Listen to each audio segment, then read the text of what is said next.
নিঃসন্দেহে বিশ্বের অন্যতম ক্ষমতাধর ফুটবল প্রেসিডেন্ট ফ্লোরেন্তিনো পেরেজ এমন এক প্রেসিডেন্ট তিনি যে কিনা ফিফা কিংবা ইউএফার সাথেও টেক্কা দিতে ভয় পান না। ভক্তরা তাই তো নাম দিয়েছেন পাপা পেরেজ।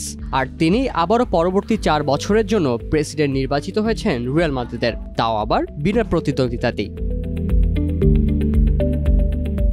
৭৭ বছর বয়সী এই ব্যবসায়ী ২০২৯ সাল পর্যন্ত রিয়ালের প্রেসিডেন্ট পদে দায়িত্ব পালন করবেন বলে জানিয়েছে ক্লাবের নির্বাচনী বোর্ড। ২০০৯ সাল থেকে শুরু করে এ নিয়ে পঞ্চমবার ইউরোপের সবচেয়ে সফল ক্লাবটির প্রধান নির্বাচিত হলেন পেরেজ।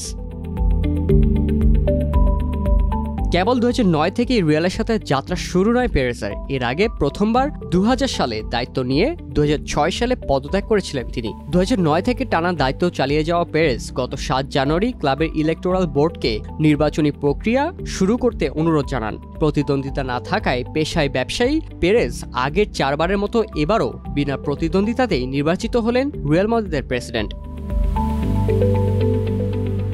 ১৯ জানুয়ারি রাতে লা লিগায় রিয়াল মাদ্রিদ লা পালমাস ম্যাচের পর ক্লাবের পক্ষ থেকে এক বিবৃতি দেয়া হয়, যেখানে বলা হয়েছে নির্বাচনে কেবল একজন প্রার্থী থাকার কারণেই রিয়াল মাদ্রিদের প্রেসিডেন্ট হিসেবে পেরেজের নাম ঘোষণা করা হয়েছে।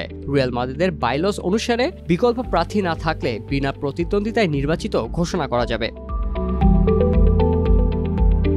5 মেয়াদে পেরেজের সভাপতিত্বকালে রিয়াল মাদ্রিদের ফুটবল ও বাস্কেটবল দল মোট ট্রফি জিতেছে 65টি। এর মধ্যে উল্লেখযোগ্য সাফল্য 7টি ইউএফা চ্যাম্পিয়ন্স লিগ ও 3টি ইউরো লিগ চ্যাম্পিয়নশিপ। তবে সময়ের দিক দিয়ে তার চেয়েও বেশি সময় প্রেসিডেন্ট ছিলেন সান্তিয়াগো বার্নাব্যু। 1943 থেকে 1978 সালের 2 জুন মৃত্যু পর্যন্ত টানা 34 বছর 264 দিন রিয়ালের প্রেসিডেন্ট ছিলেন বার্নাব্যু। কিন্তু রিয়ালের প্রেসিডেন্ট হিসেবে 20 বছর রাজত্ব করা পেরেজই শতবর্ষের পুরনো এই ক্লাবের সবচেয়ে সফল প্রধান।